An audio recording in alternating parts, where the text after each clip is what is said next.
Guys welcome back. इस video में हम लोग बेसिक एचटीएमएल एलिमेंट्स और एंटिटीज देखेंगे बॉडी सेक्शन के अंदर। तो चलिए शुरू करते हैं।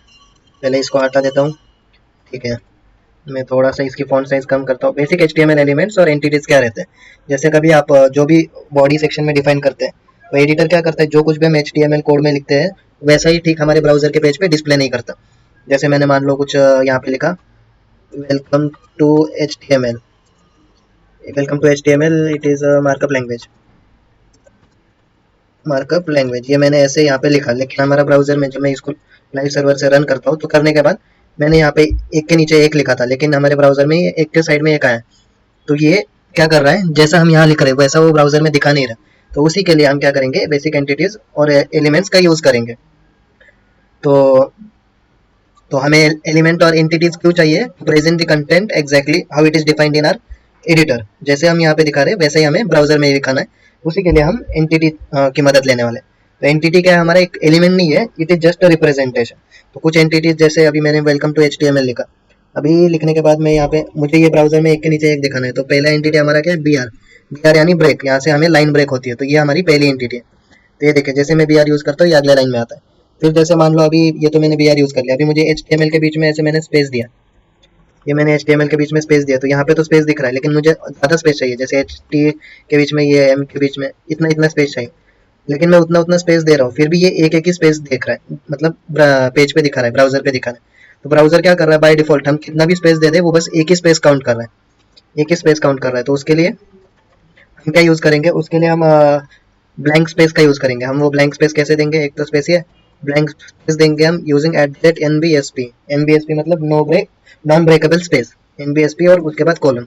तो जैसे मैं देता हूँ यहाँ पे, देखिए थोड़ा गैप, एक दो का गैप है यहाँ पे, मैं एक का ही गैप दिख रहा है यहाँ पे। मैं देखिए यहाँ पे मैं ज्यादा गैप दे रहा हूँ तो फिर भी एक का ही गैप दिख रहा है, लेकिन यहाँ एनबीएसपी का यूज किया तो ये दो का गैप आया। फिर एनबीएसपी के बाद मैंने तीन का गैप कैसे आया, क्योंकि उसके बाद मैंने स्पेस दिया। फिर से वापस एट द रेट नहीं, एंड एनबीएसपी यूज करता हूँ, एनबीएसपी नॉन ब्रेकेबल स्पेस। तो ये देखिए और एक गैप आएगा यहाँ पे, एक दो तीन चार गैप आए। तो इस तरह से हम, हमें अगर ज्यादा एक्स्ट्रा स्पेस देना है तो हम एनबीएसपी का यूज करते हैं। उसके बाद आता है हमारा अगला, ये पहला हमारा हो गया ब्रेक एंटिटी, दूसरा @nbsp। उसके बाद आता है हमारा pre formatted text. Pre formatted text जो कि डिफाइन होता है प्री से। जैसे इसको हटा देता हूँ, और प्री फॉर्मेटेड टेक्स्ट होता है डिफाइन प्री। ये प्री मतलब हम क्या, प्री फॉर्मेटेड टेक्स्ट। अभी जैसे मान लो, जैसे अभी मुझे कुछ सी का कोड लिखना है, तो मैं पहले इस प्री की जगह पहले बस डिव के अंदर आपको लिख के बताता हूँ। तो मैं डिव के अंदर लिखता हूँ कुछ सैम्पल सी प्रोग्राम, ये मैंने ऐसे कुछ तो लिखा। अभी इसके बाद मैं कुछ और एक व्यू बनाता हूँ और उसके अंदर सी का कुछ कोड लिखता हूँ। जैसे सी का क्या कोड है, हैश टैग इंक्लूड, ये बस आपको समझाने के लिए बता रहा हूँ। हैश टैग इंक्लूड stdio.h, इसको डिलीट करता हूँ, stdio.h। उसके बाद मेरा आएगा मेन। मेन के बाद आएगा, एक मिनट, मेन के बाद आएगा, ये थोड़ा मेन में यहाँ रखता हूँ। मेन के बाद आएगा मेरा कर्ली ब्रेसेस, फिर printf. Printf welcome to, welcome, welcome करके आता है, या फिर हाँ हेलो वर्ल्ड लिखता हूँ, हेलो वर्ल्ड।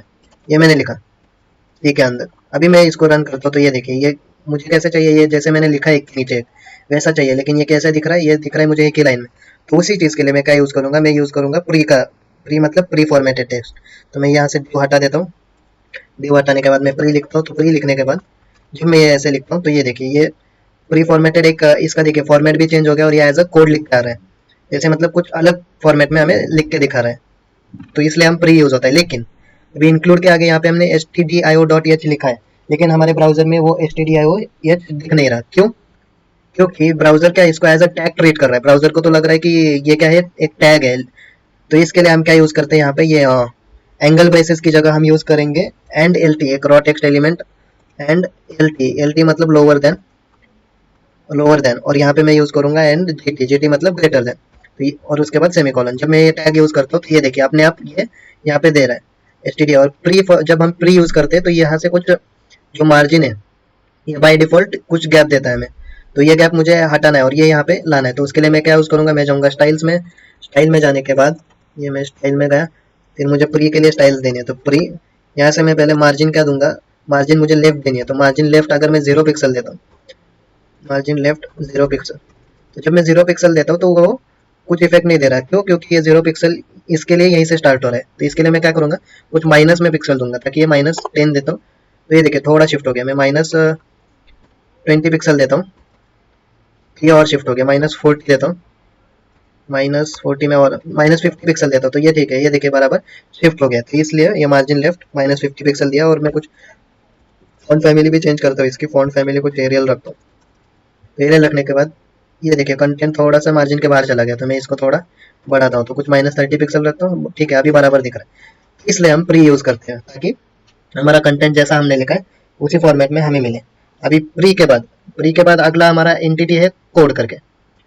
तो कोड क्यों यूज करते हैं हम, ये पहले हटा देता हूँ, अभी इसकी कोई जरूरत लग नहीं रही, नहीं तो या फिर हाँ इसको मैं कमेंट आउट कर देता हूँ।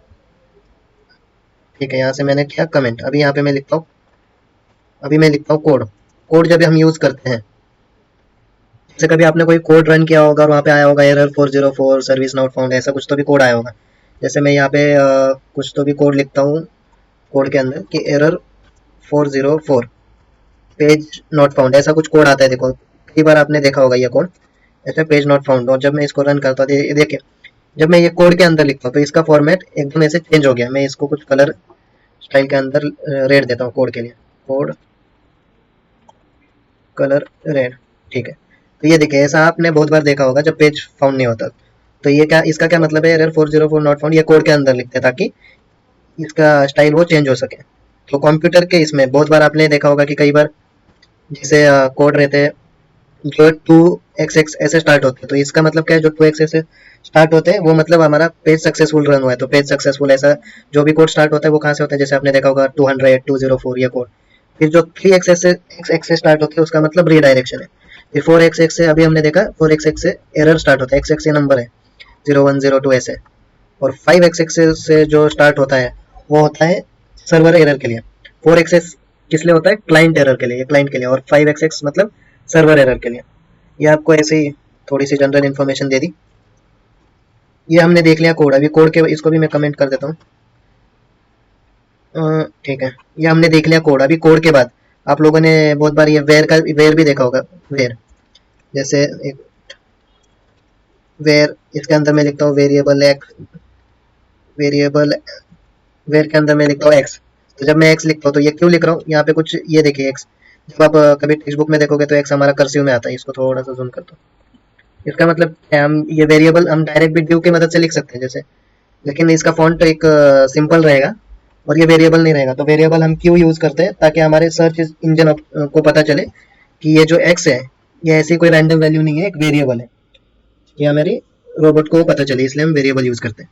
और वेरिएबल के बाद और क्या आता है, वेरिएबल के बाद अगला एंटिटी हम सैंपल टेक्स्ट देखते हैं। जैसे सैंपल टेक्स्ट हम किससे डिफाइन करते हैं, सैम्प, ये प्री बिल्ट है। जैसे कुछ तो भी वेलकम लिखा तो ये एक सैंपल टेक्स्ट है। तो ये देखिए वेलकम, इसका भी फॉन्ट चेंज हो गया। ये सब क्या है, एंटिटीज है। और एंटिटी क्या है, एक एलिमेंट नहीं है, ये बस हमारे जो पेज में कंटेंट जैसा हम लिख रहे हैं वैसा ही हमारे ब्राउजर पे डिफाइन हो। और सैम्प के बाद लास्ट वाला क्या है, हम एक एड्रेस करके यूज करते हैं। एड्रेस, एड्रेस किस लिए यूज करते हैं, जैसे अभी मैं जाता हूँ कभी फ्लिपकार्ट के वेबसाइट पे, एक मिनट है। तो मैं जाता हूँ फ्लिपकार्ट के वेबसाइट पे और वहाँ से कुछ एड्रेस उठाता हूँ। यहाँ फ्लिपकार्ट के वेबसाइट पे गया, वहाँ पे फुटर में गया, फुटर में जाने के बाद यहाँ पे देखिए फ्लिपकार्ट का एड्रेस है। ये एड्रेस में करता हूँ कॉपी। कॉपी करने के बाद हम चलते हैं वीएस कोड में। तो वीएस कोड में जाने के बाद मैं इस कंटेंट को क्या करता हूँ, एड्रेस के अंदर लिखता हूँ। ये मैंने कंटेंट एड्रेस के अंदर लिखा, ठीक है। पहले इसको डिलीट करता हूँ।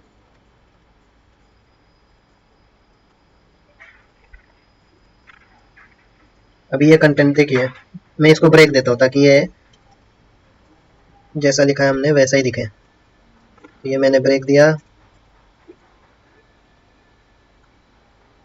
ब्रेक, फिर से ब्रेक, फिर से ब्रेक, और ये लास्ट का ब्रेक, ठीक है। जैसे ही मैं ब्रेक देता हूँ ये देखिए हमारा जो कंटेंट है बाय डिफॉल्ट, मैंने जब एड्रेस के अंदर लिखा तब ये कंटेंट बाय डिफॉल्ट थोड़ा इटैलिक में आया और अलग इसकी फॉन्ट हो गई। तो जैसे मैं अगर ये ड्यू के अंदर लिखता हूँ तो ड्यू के अंदर भी, ये ड्यू के अंदर कैसे दिखाएगा, ये ड्यू के अंदर बेसिकली ऐसे दिखाएगा। लेकिन जब हम एड्रेस डिफाइन करते हैं तो ये ऐसे दिखाते हैं। तो आप बोलोगे फिर ड्यू के अंदर ही लिखते हैं, एड्रेस के अंदर क्यों नहीं लिखेंगे। तो एड्रेस के अंदर हम इसलिए लिखते हैं ताकि जब भी हम कोई हम हम जब एड्रेस के अंदर लिखते हैं तो हमारा जो सर्च इंजन है रोबोट वो क्या करता है कि वो सीधा इस एड्रेस टैग के अंदर आता है और इस एड्रेस टैग के अंदर हमने जो कुछ भी लिखा है वो एड्रेस हमें एज अ रिजल्ट दिखाता है। तो ये बेसिकली किसके लिए है, एसईओ फ्रेंडली के लिए हम एड्रेस के अंदर लिखते हैं। तो यही थे कुछ बेसिक एंटिटीज और एलिमेंट जो हम HTML में यूज करते हैं। ये मैंने बस आपके अंडरस्टैंडिंग के लिए आप लोगों को समझाया है। तो फिर मिलते हैं अगले वीडियो में, चलिए बाय।